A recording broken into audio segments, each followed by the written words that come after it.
Welcome to Happier ADHD. My name's Marley Darling. I'm a second generation neurodiversity expert with over 17 years experience, and now I'm raising my own neurodiverse kids. You'll notice that I call the podcast a few different things, but we always explore these same topics that I've been looking at for the last 17 years. Psychology, mindset, neurodiversity, personal development, health and well-being, business, parenting, and more. So, without further ado, let's jump in.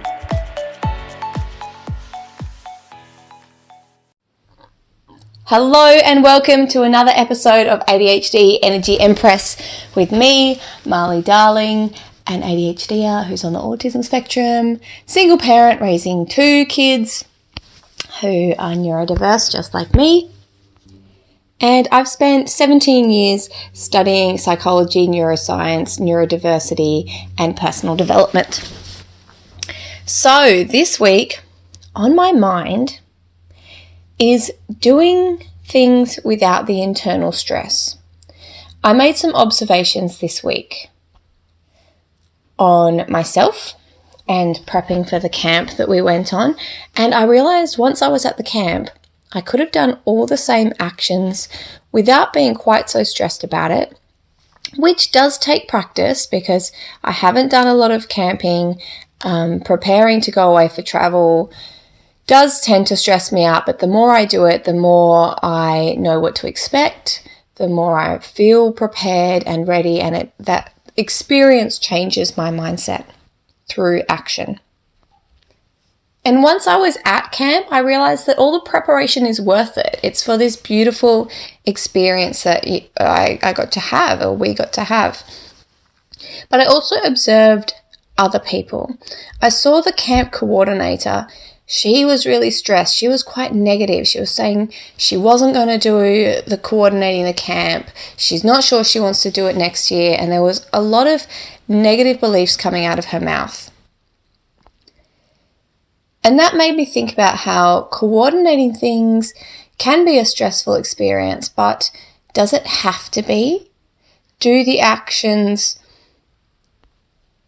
have to coincide with that level of stress? I personally think it's possible to do the thing without the stress, and it's all about that self-talk and the attitude towards it, as well as how we regulate our nervous system.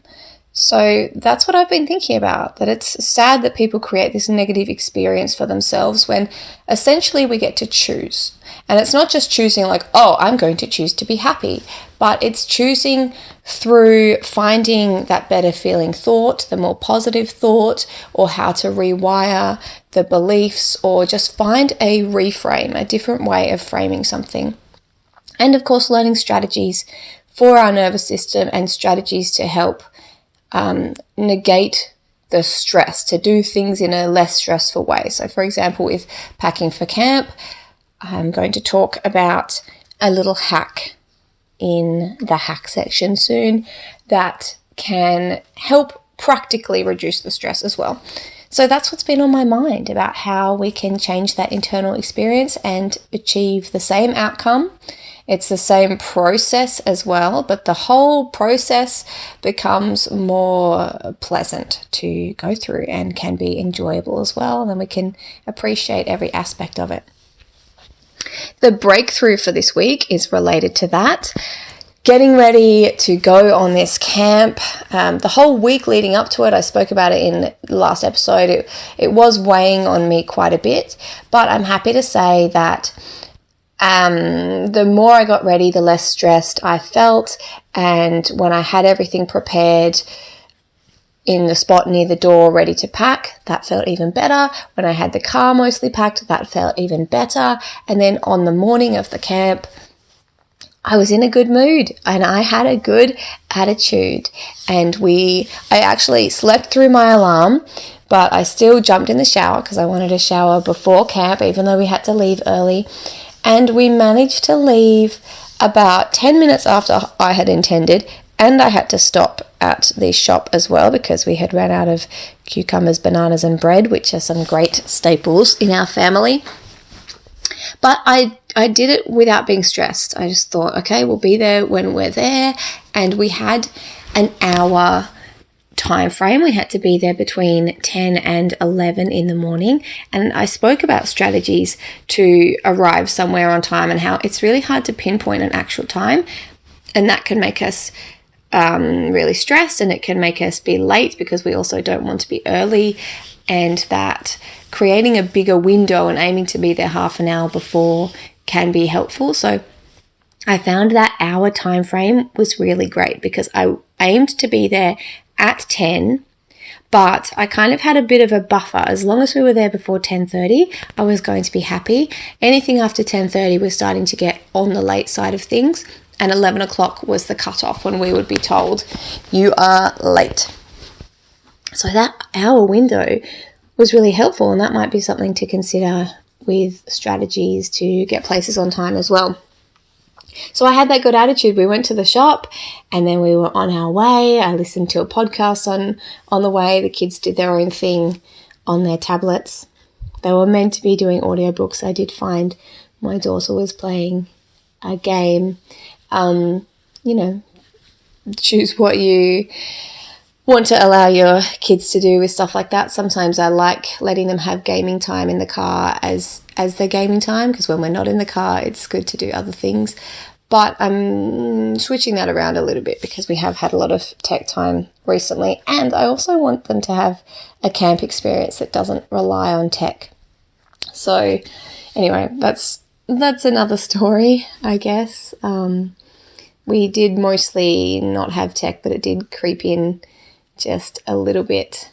So I'm thankful for parental controls, but I think the next camp we're going to try for no tech. We'll see how that goes.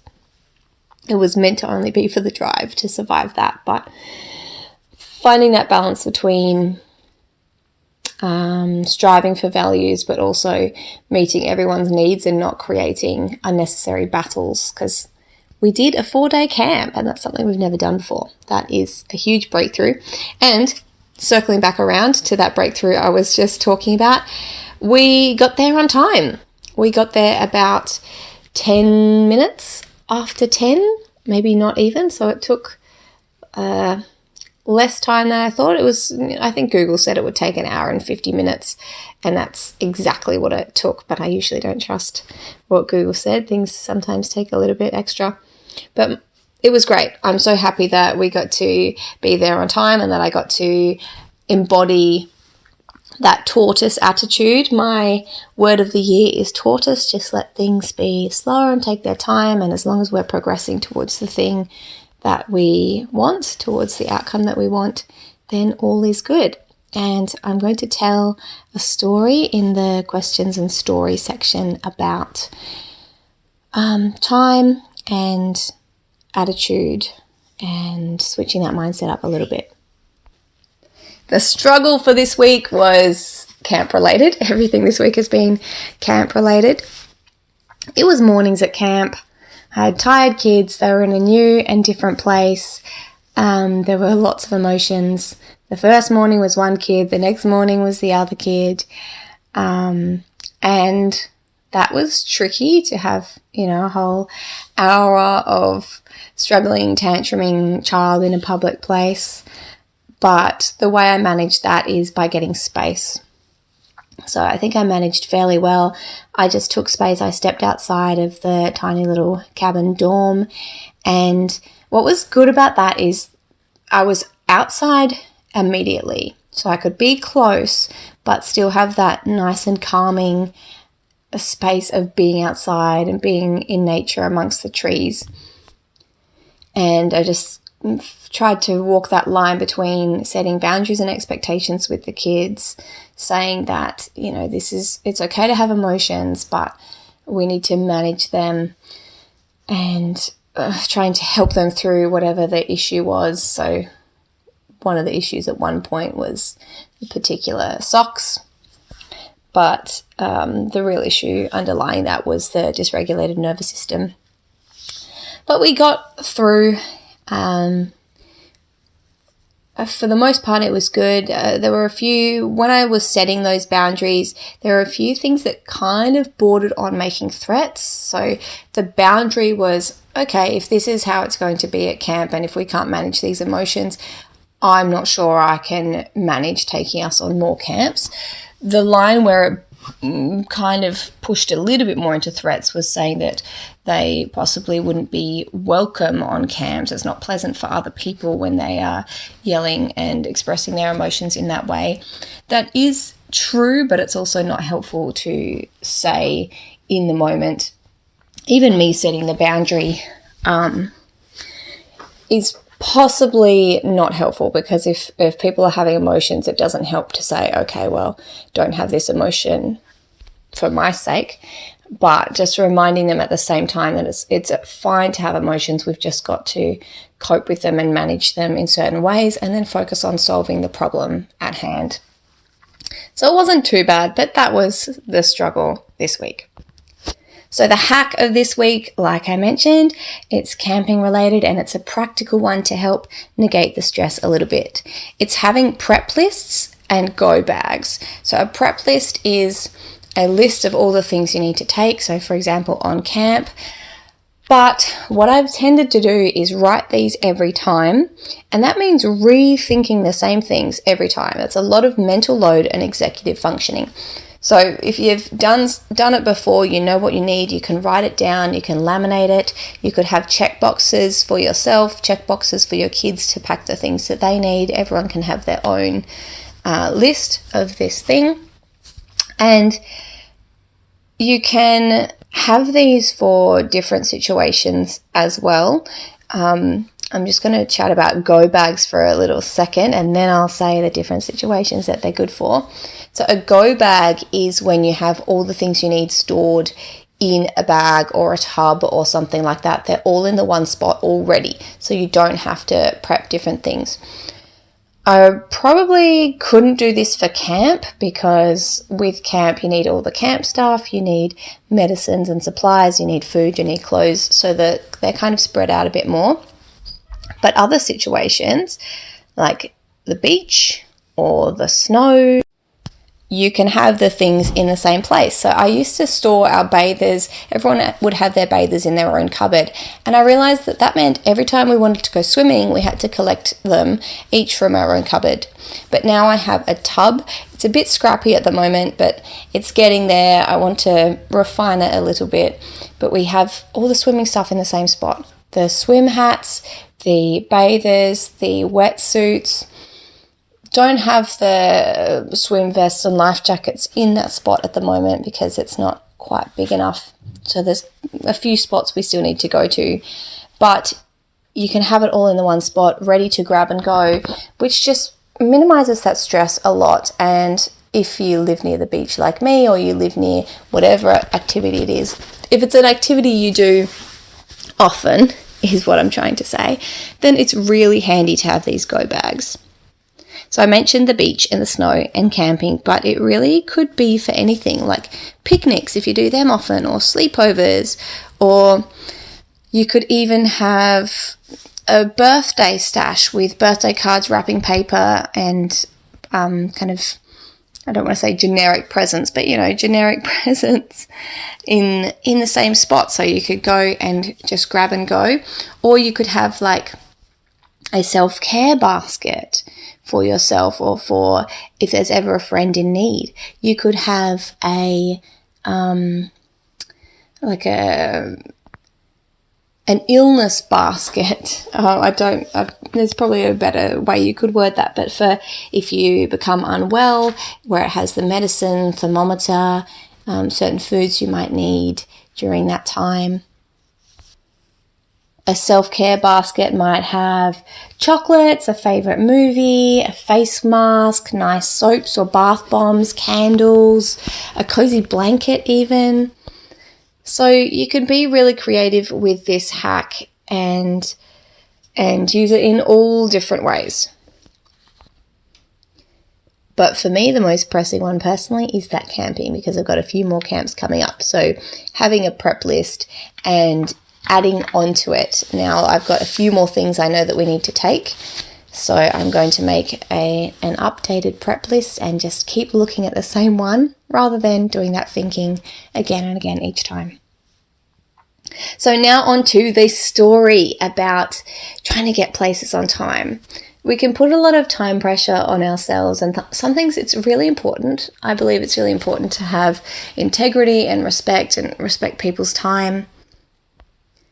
So I'm trying to find that balance between aiming to be on time for things, but also realizing that everything happens in time, and sometimes there's divine timing with things. Sometimes we're not meant to be on time. And one of the experiences I've had in my life that really illustrated this for me was when my eldest daughter was younger. Not sure how long ago this would have been. I had 2 kids at the time, so it was probably 6 years ago. I had a baby on hip. I was stressing to get us out the door to the beach. Time was ticking on. I really wanted to just get there and have a nice time. It was struggles leaving the house. And I put that internal pressure on myself and that stress that really was unnecessary. But when we got to the beach, we were setting up the shade tent. And my partner at the time, because he was setting up the tent, his eyes were up and looking around. If we were already settled into the beach 20 minutes earlier, we would have been looking at the ground, building sandcastles, and really focused on what we were doing. But because we had just arrived, my partner noticed, just at that moment that we had arrived, a pod of dolphins was swimming into shore in the bay. And we got to watch these dolphins, and I ran to them with my kids, with my baby on hip and with my little toddler. We ran into the shallows, and I tried to walk out as far as I could because these dolphins were quite close, and it was a beautiful, special moment that taught me that sometimes your timing is not the universe's timing, and you may not be a spiritual person listening to this, but even if you believe in luck or coincidence, sometimes things happen for a reason, or they just happen in the perfect way that's better than you could have imagined. So I wanted to be at the beach at this certain time, but that delay gave us this beautiful blessing and this beautiful experience. So that experience taught me to trust. If I feel like we are running late, to remember that there is no such thing as late, especially if there aren't any people involved, if it's just this imaginary deadline that I'm setting for myself. I could go through that process of getting ready and getting there without being stressed. This is something I really need to practice and work on. I know not everybody has this, but for myself, I do get stressful trying to get places. So if you are like me, maybe that little story helps, and maybe you've had a similar experience or will have a similar experience, that maybe the time that you get there doesn't necessarily matter, and maybe it's even more beneficial. I've had similar experiences where I'm trying to get somewhere on time, get to a birthday party, or get to meeting a friend, or get to a meetup group. And I've stressed, and it turns out other people were late as well. So it was actually better for me to be late. It was a better use of our time. It was no pressure, nothing bad happened. Or sometimes it's happened when the other person has said, I actually needed a bit more time. And I've realized that our timing lined up perfectly without us even knowing. So that's my little story and tip, is to trust the timing. Do your best, but still trust.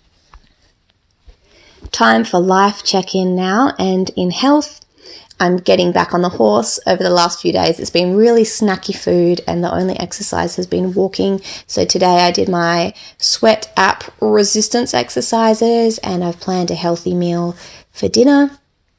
Last night when we got back, I ordered takeaway sushi to have some actual food, which we all really appreciated.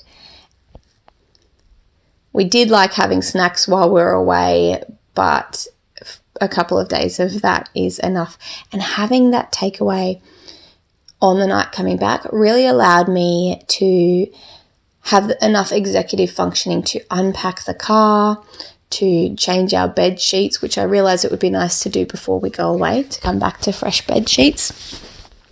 and to just settle back into home and do all the things that I had to do and recover from all of that without having the added load of having to make dinner. And it would have been a really boring dinner as well, especially with limited ingredients at home. So I'm thinking that that's a little treat that we could do if we're coming back from camp of an afternoon in future. It was a really good little strategy, and we don't have takeaway often, so it was good. In social and fun, I met some new people at camp. I made 6 new friends, and I realized at the end that if I had been intentional about it, I could have met more people. When I was younger, I was always quite shy. I think I'm an outgoing introvert, and I can be quite socially anxious sometimes, but as I get older, I'm growing out of that, and I'm starting to realize the attitude that everyone is a potential friend, especially in the homeschool community. This was a homeschool camp, and I'm finding that all people are kind of the same. We're all just people, especially when you can relate about being a mum. Like, there's so much similarities regardless of who you are, and especially in the homeschool community, we're all homeschooling, so we have at least some similar values and attitudes and beliefs to prioritize homeschooling our kids over doing other things. And this was a statewide meetup, so it was really cool to realize that we're all so similar, spread out over the state. And so now I'm thinking, around the country, all Australian homeschoolers were probably similar, and even across the world we can relate in this way, or even just being parents, or even just being humans. We are all just people. I had a friend who went over to America, and she's a scout leader over here, and she met some scouts over there, and she said all scouts are just the same. All these little kids, they're all, rowdy in certain ways. They're friendly, they do similar activities, and it's just cool to be able to relate on that level to people in different locations. So a really interesting experience for me to go through that and change my mindset in that way and have this experience. In future, going on camps, I'm going to set myself a certain goal, because I made 6 new friends. There were over 300 people there. A lot of them were kids. I'm not sure how many adults were there, but I definitely could have made more than 6 if I had set a goal for myself. So that's what will be happening next time. In parenting this week, I want to give an update. Last week I mentioned leveraging dopamine and hyperfocuses. And I think I mentioned Pokemon and how to leverage that. And I didn't even have to go out of my way to find this. My kids did. They found a toothbrushing app called Pokemon Smile, and it's encouraging them to brush their teeth. I'm really grateful for the ways that technology can support us in life. This app watches the kids brush their teeth, and it tells them which teeth they have to brush next. There's also a tracker that I've used in the past called Truthbrush, and there's lots of different apps now to help encourage kids brush their teeth. I'm personally very happy about this because I dealt with a lot of screaming tantrums over brushing teeth. I found it very hard. I made up songs. I tried lots of different tactics. So it's good to know that there are easier ways to do things, especially if you can leverage an interest like that. In house, I have nothing to say about house. I've got home. I'm happy to be back. I'm enjoying the conveniences. I'm ignoring any messes. And that's about it for now. I only got back yesterday, so don't have much to say. In business and productivity, I just want to say that having a break, a true break, a full mental break can increase your creativity and function. So I highly recommend it.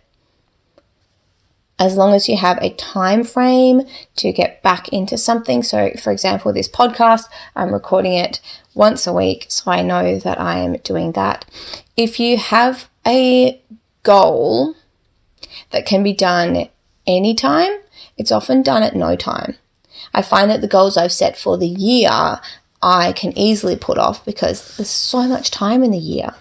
So it's good to have a bit of a time frame, like I'm having a break from now until this date, and then get stuck back into it. Have a little bit of flexibility if you need to. But finding that balance between flexibility and structure can be super beneficial. So in media this week, I've been reading Iris Kelly Doesn't Date, and I've been listening to Happier and Happier in Hollywood podcasts. I started watching the show Reboot last night. I'm a little bit unsure. I'm not finding it too funny, but there's only 8 episodes, so I will finish the whole series. It is interesting because it shows a little bit of behind the scenes, well, not really behind the scenes because it's fiction, but it shows the TV writer's world a little bit, which relates to what I've been listening to in the Happier in Hollywood podcast. So that's a little bit interesting for me. Still searching for my next show though. I also watched a random episode of How I Met Your Mother, just for the comfort and nostalgia. I thought maybe I could do a rewatch, but I don't think I'm interested in doing a rewatch. I just like watching the little snippets. This week, what I'm letting go of is rules, restrictions, strict expectations. So kind of what I've been saying about this time thing is internal expectations and rules placed on the external that are unnecessary. It's good to guide towards what is wanted, but you can do the thing without the stress. So that's what I'm trying to do. And for this week, what I'm working on, similar. Taking life as it comes. I want to enjoy friends and the events I've got on this week. There's an op shop party I'm excited to get to, and just have gratitude for my life.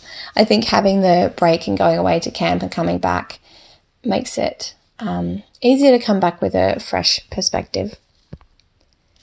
And my gratitude for the week is just seeing all these kids on camp, all these really confident, friendly, helpful, communicative kids. I love homeschool kids. I loved seeing toddlers and kids up to 7 years old just playing in the dirt. These kids were allowed to walk around the campgrounds and play with this independence and freedom, and watching their parents have this level of trust and believing that their kids are responsible and can look after themselves. It's really amazing to see and makes me reflect on myself a little bit and where I can allow more trust and freedom, and why I do things the way that I do, and how I can be more like these trusting mothers and still adhere to my own values about safety and things like that. I let my kids go off a few times and I made sure I taught them about a little bit about safety. So tell me where you're going, come straight back to me when you're done, don't move the location, this is where I will be, and having that level of communication.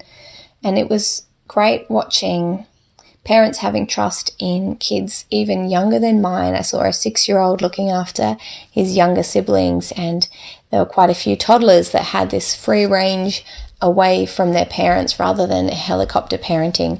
And I know that for me, I would need to have at least some supervision, but watching these kids who are younger, like I said, than mine, the 6-year-old, and there were 5-year-olds as well doing it. The parents knew where they were with other people around, they knew how to take care of themselves, and they had that level of awareness.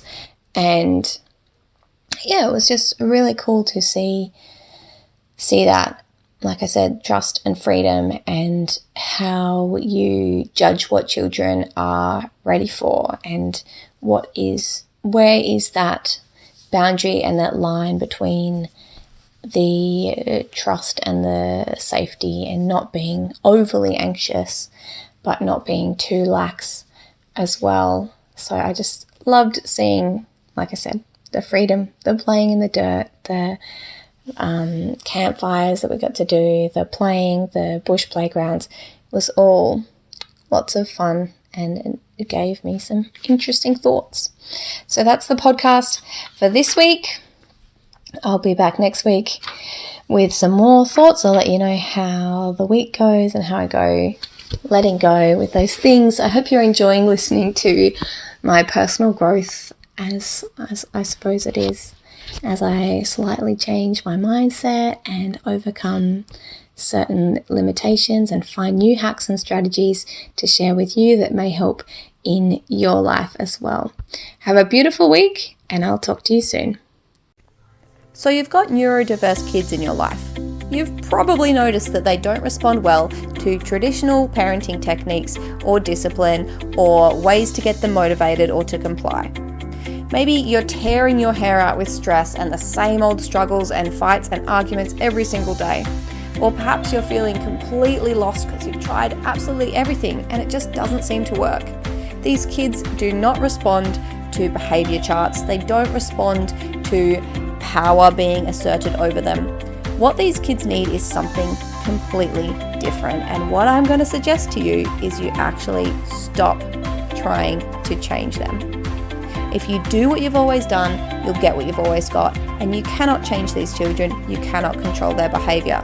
But if you change something around them, you change their environment, you change how you act, it will change how they react, it will change how they respond. If you change something, then no longer will you be stuck in this cycle of doing what you've always done and getting what you've always got. And those traditional methods do not work. So stop wasting your time and energy on them.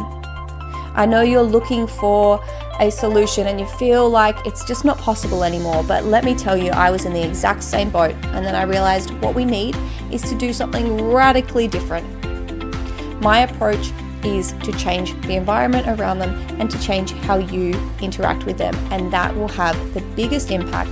It'll stop you feeling like your head is butting up against a wall, and it will start actually creating change with less effort. I believe in small, easy to implement shifts that create big change.